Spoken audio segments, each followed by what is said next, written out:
Have you ever noticed that friend who never posts anything? They're on social media, they see your updates, maybe they even like your photos occasionally, but their own profile is a ghost town. No selfies, no status updates, no stories about their day. While everyone else is curating their digital personas, documenting every meal and moment, they remain silent observers in the shadows of the digital world. You might think they're antisocial, or perhaps they're hiding something. But the truth is far more fascinating. The psychology behind people who don't post on social media reveals something profound about personality, authenticity, and what it means to live a meaningful life in the digital age. Today, we're diving deep into the minds of the silent majority, the watchers, the lurkers, and what their silence says about the state of modern consciousness. The rise of the digital observer. In a world where over 4.5 billion people use social media, where the average person spends nearly 2.5 hours per day scrolling through feeds, there exists a significant population that chooses silence. These are the digital observers, the people who consume but don't create, who watch but don't participate in the performance that social media has become. And, make no mistake, social media is a performance. Every post is carefully curated, every photo filtered and adjusted, every caption workshopped to project a specific image. We've turned our lives into content, our experiences into material for public consumption. But not everyone wants to play this game. The introspective personality. The first thing we need to understand is that people who don't post on social media tend to score higher on measures of introversion and introspection. This doesn't mean they're shy or socially anxious, though some may be. It means they have a rich inner world that doesn't require external validation to feel real.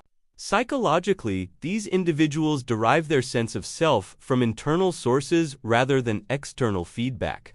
They don't need likes, comments, or shares to feel that their experiences matter. When they travel to a beautiful place, enjoy a delicious meal, or achieve something significant, the experience itself is enough. They don't feel the compulsion to broadcast it to the world, because the inherent value of the experience doesn't depend on anyone else knowing about it. This is actually a marker of psychological maturity. Carl Jung spoke about the process of individuation, the journey of becoming your authentic self, rather than conforming to external expectations. People who don't post on social media are often further along this path. They've separated their sense of worth from social approval. They understand at a deep level that their life's value isn't determined by how many people witness it or validate it. The authenticity paradox. Here's where it gets interesting. Social media was supposedly created to help us connect authentically with others. But somewhere along the way, it became a highlight reel, a carefully edited version of reality that bears little resemblance to actual life. People who don't post have often recognized this authenticity paradox. They understand that the moment you perform your life for an audience, it stops being authentic. The moment you're thinking about how an experience will look on Instagram, you're no longer fully present in that experience. You've split your consciousness between living and documenting, between being and appearing. They'd rather have a genuine experience than a documented one. They'd rather have real conversations than public performances of conversation. This isn't superiority or judgment. It's simply a different set of priorities. One that values depth over breadth, quality over quantity, presence over performance. The protection of privacy. Another crucial psychological factor is the value these individuals place on privacy. In an age where privacy is increasingly rare, where every moment can be captured and shared, where our data is constantly being harvested and monetized, choosing not to post is an act of self-protection. These people understand something that many others have forgotten. Not everything needs to be shared. Some moments are sacred. Some experiences are personal. Some aspects of your life are yours alone, and broadcasting them to hundreds or thousands of people dilutes their meaning. There's also a practical element here. People who don't post understand the permanence of digital content. They know that what you share today can come back to haunt you tomorrow. They've watched others face consequences for old posts, seen how words taken out of context can destroy reputations, observed how social media mobs can turn on anyone for any reason. Their silence is protective. It's a boundary. It's a way of saying, my life is mine, and I get to choose what parts of it I share and with whom. The rejection of performative living. Let's talk about something uncomfortable. Much of social media behavior is performative rather than authentic. We post not because we want to share, but because we want to be seen. We craft identities designed to impress, to inspire envy, to generate validation. We become brands rather than people. People who don't post have often rejected this entire framework. They've seen through the performance and decided they don't want to participate. They find it exhausting, inauthentic, and ultimately meaningless. They'd rather be themselves in private than perform a version of themselves in public. This isn't to say that everyone who posts is being fake, but there's a significant difference between sharing authentically and performing for an audience. Non-posters have often become acutely aware of this difference and have chosen authenticity, even if it means invisibility. The observer's advantage? Here's something that might surprise you. People who don't post often have a clearer, more accurate view of social media and its effects than those who are actively engaged in it. They're observers, and observers see patterns that participants miss. They've watched friends become addicted to validation, seen relationships destroyed by social media drama, observed how comparison culture breeds unhappiness. They've noticed how people's online personas differ dramatically from their real-life selves. They've seen the anxiety, the jealousy, the constant need for approval that social media generates. From their position on the outside, they can see what those on the inside often can't. That much of social media is a hamster wheel of empty validation. You post, you get likes, you feel good for a moment, then you need to post again to get that feeling back. It's a cycle that never satisfies because external validation can never fill an internal void. The fear factor? Of course, we need to acknowledge that for some people, not posting comes from fear rather than wisdom. Some are paralyzed by perfectionism, afraid that anything they share won't be good enough. Others fear judgment or criticism. Some have social anxiety that extends into the digital realm. But even this fear-based silence reveals something important. These individuals are acutely aware of the performative, judgmental nature of social media. Their anxiety isn't irrational. It's a response to a real environment where people are constantly evaluated, compared, and sometimes attacked. The difference between wisdom-based silence and fear-based silence is subtle but important. Wisdom-based silence comes from a place of wholeness. You don't need social media because you're complete without it. Fear-based silence comes from a place of lack. You want to participate, but you're afraid of what will happen if you do. The time and energy equation. Let's get practical for a moment. Creating content for social media takes time and energy. You have to think about what to post, craft the perfect caption, choose the right photo, respond to comments, and monitor reactions. For many non-posters, this simply isn't a good use of their limited resources.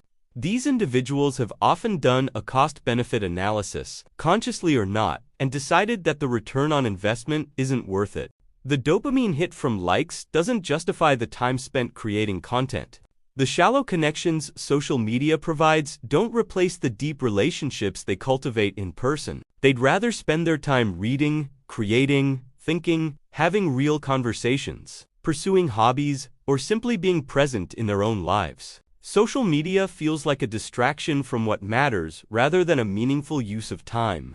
The psychological health perspective research consistently shows that heavy social media use is correlated with increased anxiety, depression, and feelings of inadequacy. People who don't post are often protecting their mental health, whether they realize it or not. They're not exposing themselves to the constant comparison that social media encourages. They're not measuring their worth by likes and followers. They're not experiencing FOMO from seeing everyone else's highlight reels. They're not dealing with the stress of maintaining a digital persona.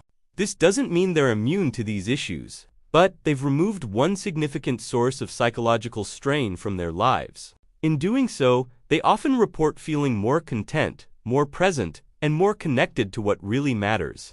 The depth over breadth philosophy. People who don't post on social media often operate from a depth over breadth philosophy in their relationships. They'd rather have 5 close friends they talk to regularly than 500 Facebook friends they never actually connect with. They understand that social media creates an illusion of connection while often preventing real intimacy.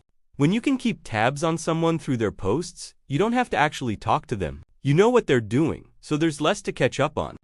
The relationship becomes superficial, based on public performance rather than private sharing. Non-posters reject this model. They maintain relationships through direct communication. Phone calls, texts, in-person meetings. It's more work, yes, but it's also more real.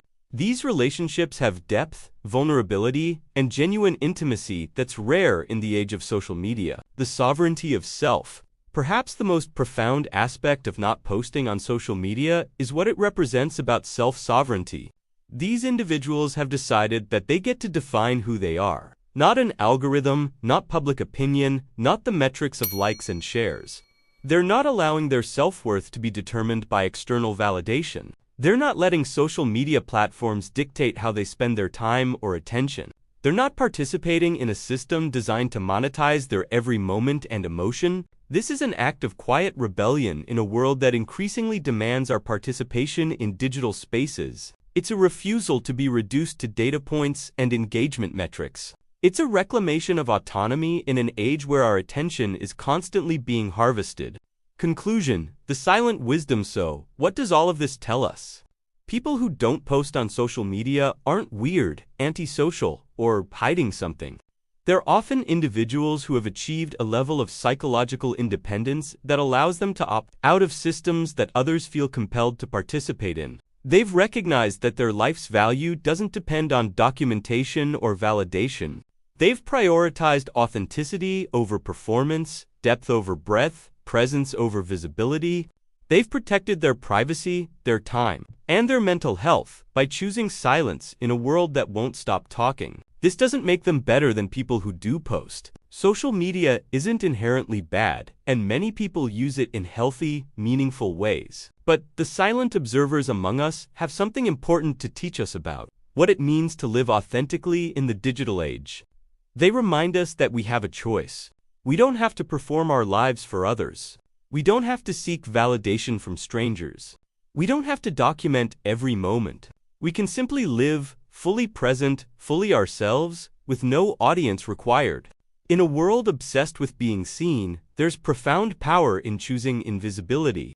In an age of constant performance, there's radical authenticity in simply being. The people who don't post on social media understand this. And perhaps, in their silence, they're saying something more meaningful than any post ever could. The question isn't, why don't they post? The question is, why do the rest of us feel like we have to?